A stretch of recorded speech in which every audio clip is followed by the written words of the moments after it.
እግዚአብሔር ለኸድካዮ ኩሉ ጸልሚት ነይብሊ ብርሃን ስኻ ኢኻ ኣብ ለኣተኽዎ ኩሉ መውፅእ ሲእነ ይብሊ በሪ ስኻ ኢኻ መንገዲ ስኻ ኢኻ ልገጠመኒ ኩሉ ኸቢድነ ይብሊ ሓይሊ ጽንዓት ስኻ ኢኻ እግዚአብሔር ከምዚ ዝበለ ኣማን ይደሊ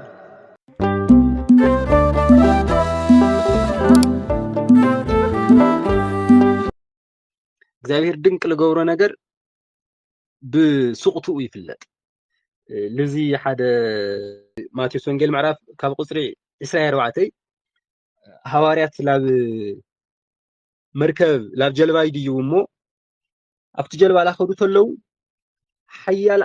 ኣውሎ ነፋስ ተላዒሉ ማዕበል ተላዒሉ ነታ ጀልባስ ካብ ልውሕጣ ሓያል ኣውሎ ነፋስ ተላዒሉ ኣብዚ ማእኸል እዚ ግን እንታይ ንርኢ ክርስቶስ ግን ሃሪሱ ነይሩ أو مسؤوم كوين جن هريسني هميدن خيدهم تمهارة الجويتا نغني قم تايم نتقفت لنا أجد شكايديو بايح سووا تفتناسو جويتا للوا عزا جويتا للوا جلبا يعني عزا معبل لبينهم حالفوا لبتصح مع فتنا يا اخواني الساعتهم تشبيرهم خزي ست امنات افعنا لاولو جويتا جن هراسو سيدو هريسينيو تعميدن بأكله قدنا تلو لعلينا السحلي السحسب السوسني أول تخونة تتللنا يوسف الطليلو تمركبتنا وصلا سؤال نفاس لحية لا ما يلا ما يخد له نسات منو لنا السجن مسانا يدوني قويتها مسانا أكن دمالجن لقويتها خيرهم مع ذا الموت يتفقنا يوم يلومو قويتها ودي وتلعب تايلوهم عتم أمنتهم لقودله لم تايت تراتو بحواريات عينهم خطري خايو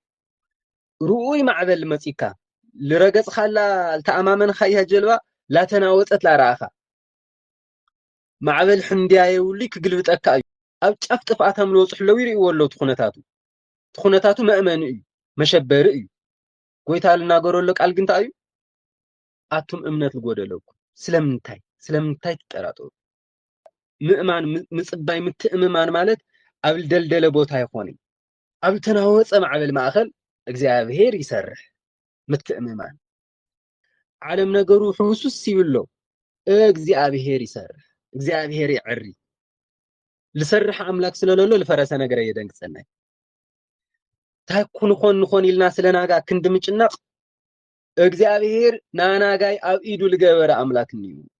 ስለናጋኻ ከይትጭነቅ ልበለን ንዩ ልኡካ አምኖ እየ ናጋይ ኢዱ እዩ ኢልኻ እግዚአብሔር ሕሊፍኻ ነገርኻ መሃብ زي أنا أمنت فتنايا دحر زي لوت معبل دسيصو صطتا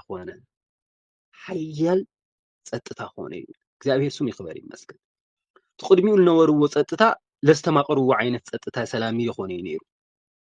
ቱ صطቱ ሰላም ብደንብ ለስተማቀርዎ ክርስቶስ ድሕር ማዕበል صጥ መሰበሎ ሓደ ግዜ ህይወት ትርጉም ነግኒ ድሕር ስሕተትና ኮን ድሕር ጥፋት ኮን ለስተውዒልኩም ወትኹ جيجال بلنا يمرر لنا لحلفنا يسعتي كاب بدحرو تماهرنا مس حلفنا لس لبلص هيوت ترجم للو هيوت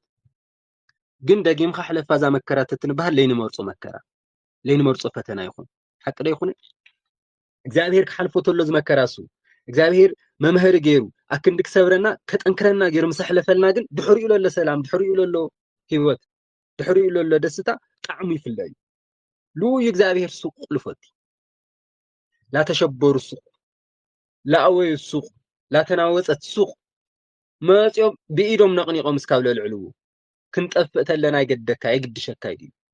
ما عملت لعيل كستمنا يلتقفعنا نموت إلهم نقني قوم سكاول العلو እግዚአብሔር بسوق تقول في اللات أملاك نا እግዚአብሔር سوقتا لعلنا للرجاجعنا سبق آلات لبلت السلام لهبي أملاك سوق تلن تلخا ترجم كرد أكبرني تاخون خاسكا خز سوق إلى خكيب لك كامل أنت فوق تلتول أملاك بتعم بزوح نجار يكبر له بتعم بزوح نجار يستخاخل له سبب بزوحك قالك ناجر تلو كسروح لا جودة لي الخد كعقم لا جودة لي الخد تأمن تلانا أسي الخد سبب التناجر غزري እግዚአብሔር سوق ولا غزري سروح لا جودة لا خبره عوي نجار يكبر له مالتي نا እግዚአብሔር سوقتا اندحر لي تردينا قالاتو لي مردنا እግዚአብሔር ሱቅ ክልተሎ ትርጉሙ እንድሕር ለይፈሊጥናዮ ትርጉሙ ብቃል ተነጊርና ላይ ይርደና ስለዚህ ንሕና እግዚአብሔር ሃማና ክናገር ከይኾንና እንደልዮሲ አንሕና ናሃምና እግዚአብሔር ሱቅ ማልታይ ምዃኑ ትርጉሙ ህርደና بسوق تاوشتي لولو ترجم لولو نقدر لولو عرفت لولو سلام እግዚአብሔር ናጸጥታ አምላክ ናሰላም አምላክ ወዮ በሰበብ ጫጫታ ስለለመድና ሁሉ ነገር ብንግግር ይናል መስለና ሁሉ ነገር ብንግግር ልትርጎም ይልመስለና ለሆሚና እግዚአብሔር ለምታይ ሱቅ ትብለን ዝኹል ላይ ጠይቀ ዝኹል ላይ ሱቅ ይልኻን ሱቅ ይልናን ማለት ምልሰልናል ማለት ልምልሰልናል መልስ ግን ሱቅ ታስለልኾነ ይተረደነ ቋንቋ ይፈለጥና ስለዚህ እግዚአብሔርና ሰላም ቋንቋ ካዩና ንብለና ዝምቱ ሱቅቱ እግዚአብሔር ስሙ ይኽበር ይመስገን ኃጢአት ንሰርሕ ተለና ልናገር ትትኾን ከመይልና መኻአልና እዩ ዮሐንስ ወንጌል ምዕራፍ 8 ለሎ ናታ ላዘሙ ተገንያ ተባሃለት ፈሪሳውያን አስኡን አኪዮም ሒዞም ዋልመፁ ኣብ ቅድሚ ክርስቶስ በፂሖም እሶም ልፈተና ቱ ለአክ ቀትል ደለለ ልክብቀላ እምን ሒዙ መፁ ገርመኩም ናሰብ ነገር እሶም ደልየምዋ ካልእ ሰብ ስለልቀደሞም ሞት ፈሪዶም ላመፅዮም ማለት እሶም ተትኾኑ ክሕብኡዎ እዮም ነይሮም ወየስ አክንዳአቶም ካልእ ሰብ ስለልቀደመ ግን እምበኣይ ንበቀላ እዩ ኩሎም ንጹሃን ኮይኖም ይኾን ይቀሪቦም በሐቀለ ዓለም ሃምዝ ስለልኾነት ቀሩ ተለው ቶም ልጎይታ ከጥቅዕ ወልደለ ይብሕቶ ቶም ልታሰቤት ከጥቅዕ ወልደለ ይብለለ እምኒ ሒዞም ምስቀረቡ ሙሴ ኣብ መጽሓፍ ዝሙት ላገበረት ተረኸበት ሰበይቲ ተቀጥቂጣ ትሙት ኢልና እሞ ታይ ትብል ሱቅ እዩ እግዚአብሔር ስሙ ይኽበር ይመስገን እግዚአብሔር ልወቅሰና ተትኾን ቃለውፅ እዩ ልታ ሰበይቲ ታይ መበላ